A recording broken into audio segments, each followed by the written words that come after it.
Manze, hii ni kwa watumiaji wa Samsung.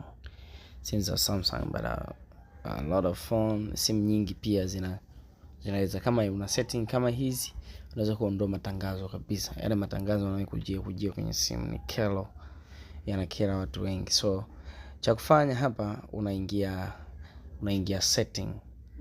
You supposed to ingia setting, hapa setting. Baada ya kuingia setting, unaingia hapa connections.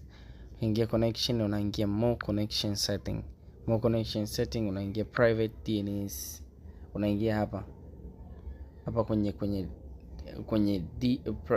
hapa na mimi kwangu tayari nimeset, kwa hiyo inaandika private DNS. Najua kwao itakuwa off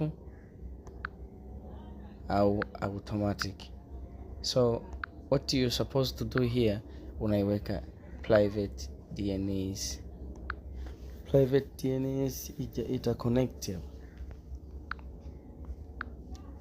You're supposed to have a bundle. Hapa bundle nimeishiwa, lakini ukiweka private DNS hapa itaenda itarudi mwisho ita connect. Hapa unakuwa umeua matangazo yote. Yaani unyama, mambo yanakuwa hivi. Mambo yanakuwa fine. Ama vipi? Wakikuuliza amekwambia nani, mwambie Yusuf Future.